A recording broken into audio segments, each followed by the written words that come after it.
Assalamualaikum warahmatullahi wabarakatuh. Terima kasih atas waktunya. Di video ini saya akan mempresentasikan hasil pembuatan proposal penelitian pada mata kuliah metodologi penelitian yang diampu oleh Ibu Dr. Pandina Putri Herianti, STMSI, dan juga Ibu Rifa Atunisa, SHUT MSI, PhD. Proposal ini berjudul Estimasi Cadangan Karbon pada Tegakan Pinus di Hutan Pinus Siapak Ungaran. Sebelum memulai presentasi, izinkan saya memperkenalkan diri terlebih dahulu. Saya Akil Agita Zakaria dengan NIM 2304120004 dari Program Studi Ilmu Lingkungan. Pada presentasi ini, subbab akan dibagi menjadi tiga. Yang pertama itu ada pendahuluan, lalu ada kajian pustaka atau kajian teori, lalu yang terakhir atau yang ketiga itu ada metodologi penelitian. Pada bagian awal, saya akan menjelaskan terlebih dahulu latar belakang dari penelitian ini. Pemanasan global merupakan permasalahan lingkungan global yang disebabkan oleh meningkatnya konsentrasi gas rumah kaca, terutama karbon dioksida, akibat dari aktivitas manusia seperti pembakaran bahan bakar fosil dan juga perubahan penggunaan lahan. Hutan memiliki peran penting sebagai penyerap karbon melalui proses fotosintesis, di mana karbon disimpan dalam biomasa pohon sebagai cadangan karbon. Besarnya cadangan karbon akan dipengaruhi oleh struktur tegakan, khususnya diameter dan juga tinggi pohon.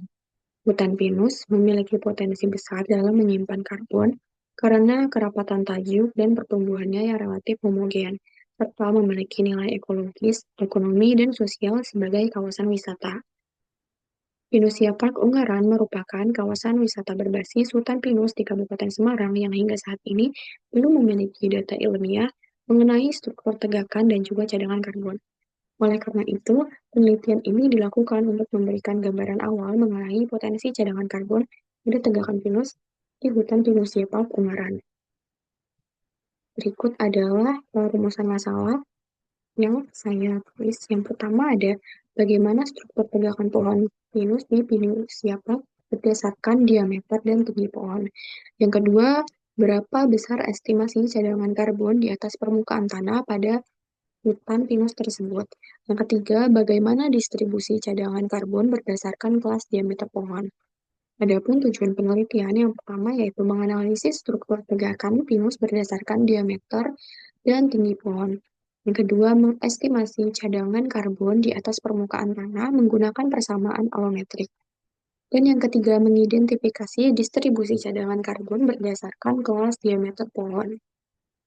Lalu adapun manfaat dari penelitian ini yang diharapkan, ini ada dua, yaitu manfaat secara ilmiah dan juga secara praktis.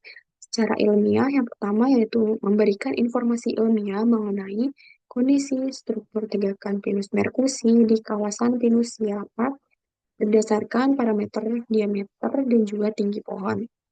Yang kedua yaitu menghasilkan data kuantitatif estimasi cadangan karbon pada hutan pinus di kawasan pinus siapak sebagai dasar dalam penilaian fungsi ekologis hutan.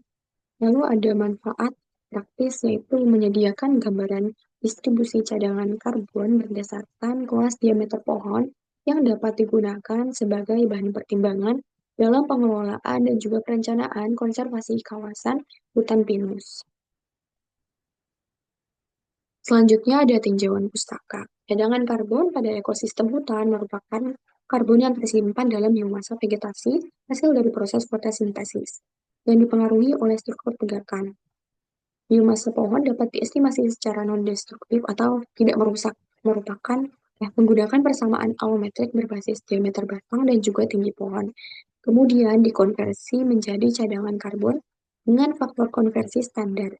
Hutan pinus, khususnya Pinus merkusi, dikenal memiliki kemampuan penyimpanan karbon yang tinggi karena pertumbuhan tegakan yang relatif homogen dan kerapatan tajuk yang baik, sehingga berperan penting dalam mitigasi perubahan iklim.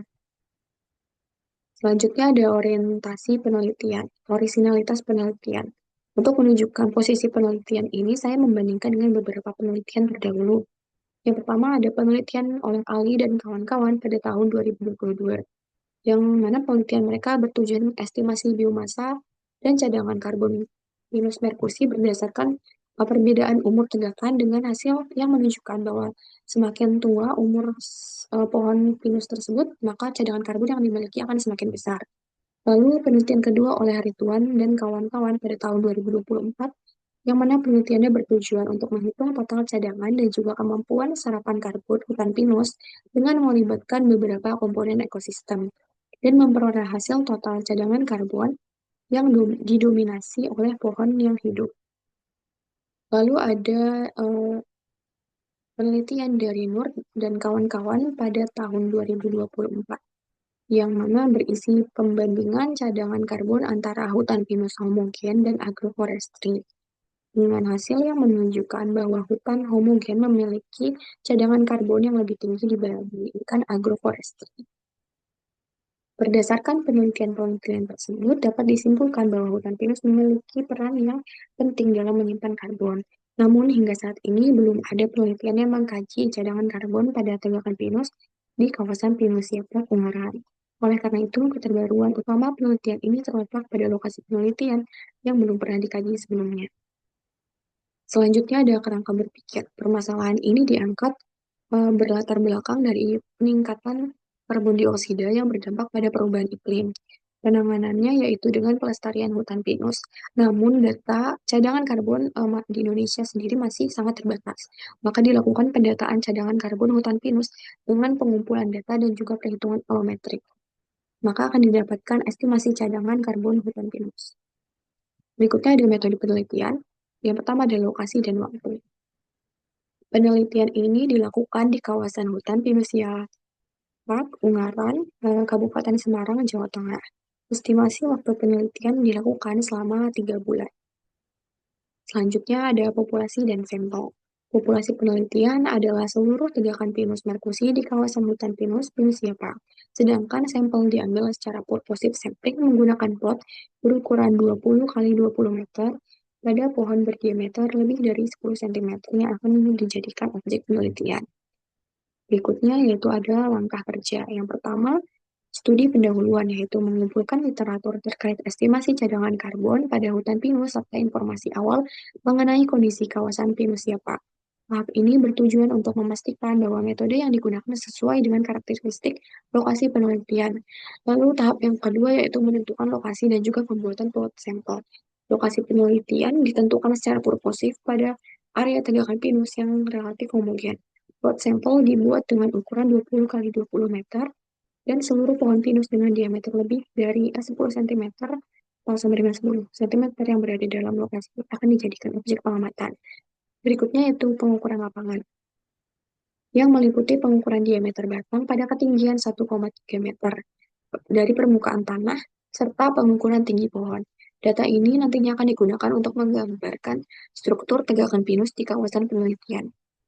Tahap keempat yaitu pengelompokan pohon berdasarkan kelas diameter.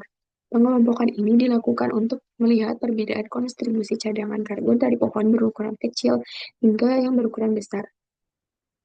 Selanjutnya yaitu menghitung biomasa pohon menggunakan persamaan alometrik yang sesuai untuk Venus merkusi. Biomasa yang diperoleh kemudian dikonversi menjadi cadangan karbon menggunakan faktor konversi sebesar 0,47 atau 0,47. Nah, kemudian tahap terakhir yaitu analisis dan penyajian data yang menganalisis distribusi cadangan karbon berdasarkan kelas diameter pohon. Keluaran penelitian ini berupa data struktur tegakan hutan pinus, estimasi cadangan karbon biomasa pohon, serta distribusi cadangan karbon berdasarkan kelas diameter sebagai informasi pendukung pengelolaan lingkungan. Selanjutnya yaitu variabel penelitian. Variabel bebas meliputi diameter batang atau DBH, lalu ada tinggi pohon, dan juga jumlah pohon per plot. Sedangkan variabel terikat meliputi biomasa pohon dan juga cadangan karbon. Lalu ada data dan sumber data. Data primer berupa pengukuran diameter pohon, tinggi pohon, dan juga jumlah pohon dalam plot. Sedangkan dalam data sekunder yang diperoleh itu dari literatur, kawasan, dan juga publikasi terkait hutan pinus. Lalu ada teknik pengumpulan data. Pengumpulan data dilakukan melalui observasi lapangan untuk pengukuran pohon, dokumentasi kondisi kawasan, serta wawancara dengan pengelola sebagai data pendukung. Lalu yang terakhir ada teknik analisis data. Biomasa dihitung menggunakan persamaan volumetrik, kemudian dikonversi menjadi cadangan karbon dengan faktor 0,47 dan disajikan dalam bentuk tabel serta grafik agar lebih mudah dibaca. Baik, mungkin cukup sekian yang saya sampaikan. Kurang lebihnya mohon maaf. Assalamualaikum warahmatullahi wabarakatuh.